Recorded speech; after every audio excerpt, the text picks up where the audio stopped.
bienvenue de retour sur notre chaîne. Aujourd'hui, nous plongeons dans l'an 2000 avant Jésus-Christ, une époque de bronze étincelant et de société qui commence à battre au rythme d'ambitions plus grandes.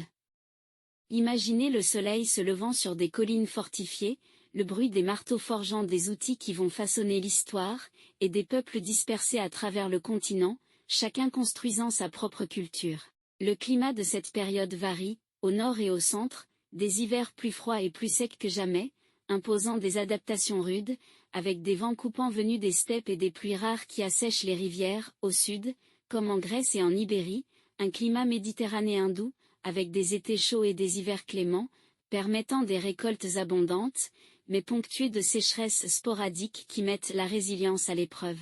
On voit déjà les graines des guerres épiques être semées, avec des chefs sur des chars de combat primitifs, inspirant des récits qui résonneront pendant des millénaires.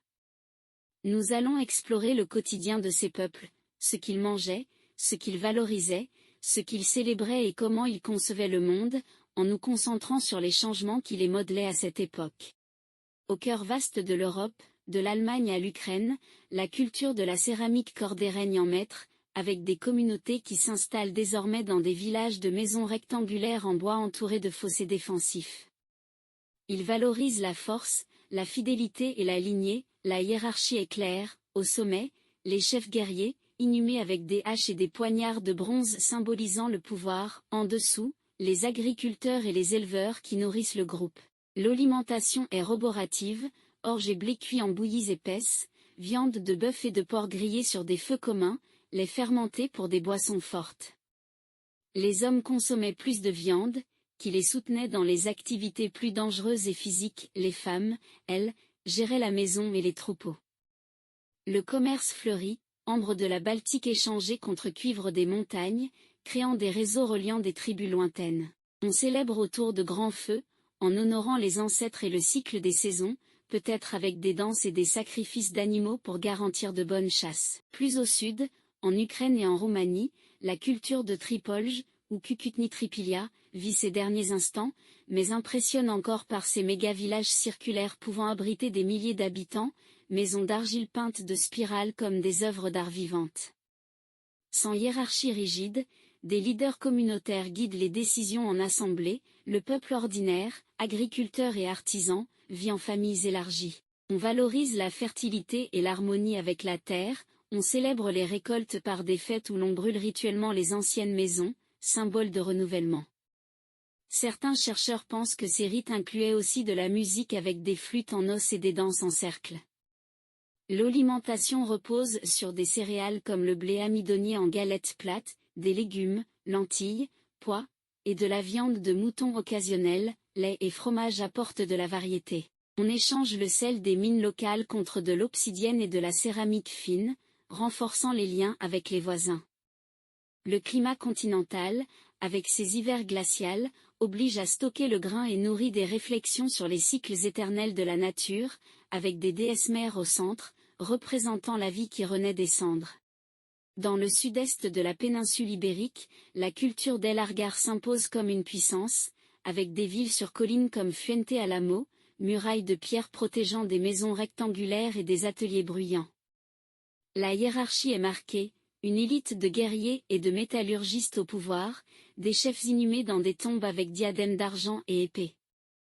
On valorise le métal et le statut, les sépultures individuelles soulignent l'individualité. On mange du blé et de l'orge en soupes épaisses, des olives et des figues des vergers, de la chèvre rôtie, le commerce du cuivre et de l'étain en Méditerranée enrichit les dirigeants. On célèbre par des offrandes dans les tombes, en hommage aux ancêtres, le climat sec et chaud du sud-est espagnol forge une vie résiliente et des idées de legs, le pouvoir se transmet par le sang et les biens, créant les premières notions d'héritage royal. En Europe centrale, en Bohême et en Allemagne, la culture déintisse inaugure l'ère des princes, avec des habitats fortifiés et des tombes riches en or et en bronze. La hiérarchie repose sur de puissants chefs, comme à Leubingen, inhumés avec des chars démontés et des bijoux. Le peuple, artisans et éleveurs, vit dans des villages de bois. Le commerce est très prisé, ambre et sel contre étain de l'Ouest, scellant des alliances. L'alimentation inclut des bouillies d'avoine, du gibier chassé et du poisson de rivière, on célèbre les solstices avec des feux et des boissons fermentées en l'honneur du soleil. Le climat plus froid encourage le stockage et génère des pensées sur le destin, la croyance que les dieux favorisent les audacieux, stimulant des innovations comme les premières vraies épées. Dans les îles britanniques, la culture de Wessex transforme Stonehenge en centre cérémoniel, avec des cercles de pierre alignés sur le soleil où les peuples se rassemblent pour les rites. Sans grande ville, on vit dans des fermes rondes, à la tête, des chefs archers. On vénère le cosmos, on célèbre les équinoxes par des banquets et des offrandes d'or. On mange du pain d'orge, du mouton et des fruits sauvages, on commerce l'étain avec le continent. Le climat atlantique humide et frais façonne une vie adaptable et des réflexions sur les cycles célestes guidant le destin. Sur la Grèce continentale, les proto-grecs mycéniens construisent des forteresses comme Tirynthe, une élite guerrière valorise l'honneur et la conquête. Leur alimentation repose surtout sur les olives, le vin et la viande grillée, ils commercent avec la Crète contre de la céramique. On célèbre les héros par des récits oraux, prémices des épopées. Le climat méditerranéen favorise la vigne et inspire aussi des dieux à visage humain.